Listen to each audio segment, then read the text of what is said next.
Have you ever bailed on events last minute because you felt way too anxious? If so, then this video is for you. Today, we're going to talk about how to be confident in social gatherings. I'm about to share with you the exact same process that I've used to overcome my shyness and become more outgoing. This stuff works, so make sure you stick around until the very end. My name is Mike Macapinlac. I help STEM professionals improve their social confidence. If you're new to the channel, remember to subscribe and hit the bell to be notified when I post a new video every single week. For introverts, spending time alone is how they recharge. And there's absolutely nothing wrong with wanting to stay at home. But at some point, you're gonna have to go out and attend a party or a networking event.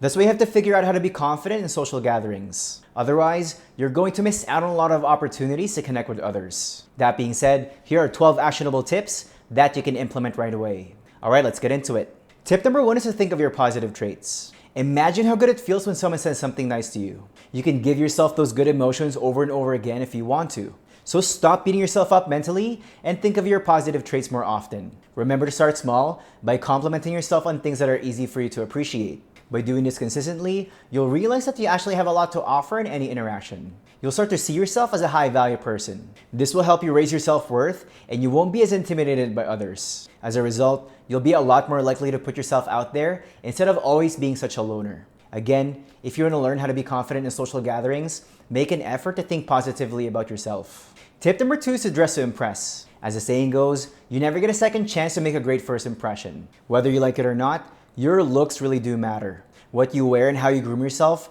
are the first few things people see. You can be the smartest and most interesting person out there. But if you don't look like it, then you may not be taken seriously by others. If you're wondering how to be confident in social gatherings, you have to pay attention to how you present yourself. The best way to do this is to figure out what kind of event you're going to attend. Whether it's casual or formal, remember to dress accordingly. In any case, make sure your clothes are clean, well-fitting, and have neutral colors. If you want, you can add a statement piece like an accessory to spark conversations with individuals that you want to meet. When you look like someone worth getting to know, more people are going to be inclined to interact with you. Tip number 3 is to prepare your stories. It's totally normal to feel nervous around people when you don't know what to talk about. If you're like most of our clients in our social skills coaching program, then you probably don't have a lot of experience interacting with others in general. You either work a technical job or you grew up in a very conservative environment. If you want to know how to be confident in social gatherings, take the time to figure out what you want to say. If you think about it, most people usually talk about the same things over and over again anyway. That being said, prepare some stories regarding your work, your upbringing, places you've been to, events you've attended, and your interests. Once you have these stories written out, review them as much as you can. If you're willing to, try recording yourself when you practice telling these stories. This will help you observe your delivery and hear how you sound. That way, you can make the necessary adjustments before you go out and socialize. Tip number 4 is to pretend you're someone charismatic. Your mind and body are interconnected. By acting as if you're already confident, you'll change how you feel almost instantly. All you have to do is to ask yourself what a socially competent individual would do. Close your eyes and pretend you're that person as well. If you want to figure out how to be confident in social gatherings, adopt the body language of someone who's charismatic. I recommend you stand up straight, pull your shoulders back, and keep your chin up. Remember to smile, keep your arms to your side, and maintain proper eye contact. When you look confident and charismatic, people will treat you as if you are. Tip number 5 is to make a move right away. If you want to learn how to be confident in social gatherings, you have to build positive momentum. And it's not going to happen if you don't take action. That's why as soon as you get to the event, scan the room and look for someone who seems friendly. Follow the 3-second rule and make a move right away. Adopt a curious mindset and ask yourself what's so interesting about this person. Trust me, you're not the only one who feels nervous around people they don't know.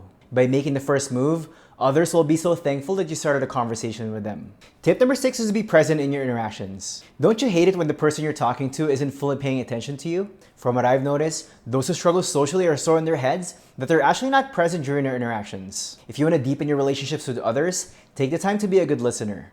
Give the person you're with your undivided attention. Put your phone away and really try to understand what they're telling you. When you do, you'll improve your connection with everyone you talk to. As mentioned before, do what you can to prepare your stories ahead of time. But as soon as you're in a conversation with someone, you just have to let things go. When you're in the moment, you'll be able to come up with the right things to say a lot easier. Tip number 7 is to assess your situation. Most people who struggle socially often have an exaggerated version of what failure looks like.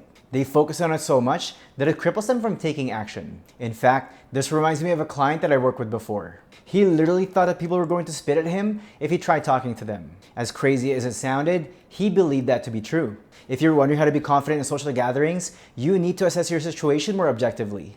Ask yourself, what's the worst thing that can realistically happen? If you actually take the time to do this, you'll realize that nothing is ever as bad as you might think. For example, let's say you're at a party and you want to introduce yourself to someone you haven't met before. Well, a couple of things can occur. The interaction can go really well and you make a new connection, or your mind goes blank and you have a lot of awkward silences during your interactions. Both can happen for sure, but if you think about it, the worst case scenario isn't all that bad, right? That's why you should always challenge your assumptions. Don't believe everything your mind tells you right away. By assessing your situation, you're a lot more likely to take risks instead of just playing it safe. Tip number 8 is to be more observant. Most introverts hate making small talk, but whether you like it or not, this is also something that you need to get good at. At the end of the day, you have to be able to exchange polite pleasantries with people that you've never met before. The better you are at making small talk, the faster you'll build rapport with others. If you're not sure where to start, use your environment to help you come up with small talk topics that you can discuss. For example, let's say you're at a networking function and you want to meet someone new. You can simply ask them how they heard about the event and what they're hoping to get out of it. The key here is to get out of your head and follow your curiosity. Avoid filtering yourself and just say the first thing that comes to mind. If you want to learn how to be confident in social gatherings, being observant will really help you out.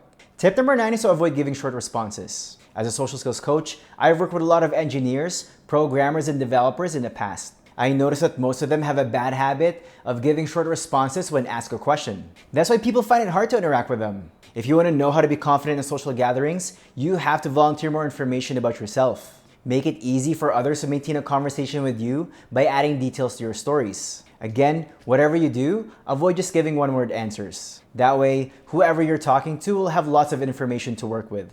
The more you share, the easier it'll be for others to keep a conversation going with you. As a result, you'll be able to find commonalities a lot easier and bond with each other much faster. Tip number 10 is to have a sense of humor. If you want to know how to be confident in social gatherings, stop being so serious all the time. You need to improve your sense of humor and adopt a more playful attitude. When you know how to make people laugh, you can lighten up the mood in any situation. You'll become a source of positive emotions and you'll raise your status in any group. Remember, being quick-witted comes down to your ability to think of different ways of seeing normal things. To help you get started, what you'll want to do is to observe the things around you.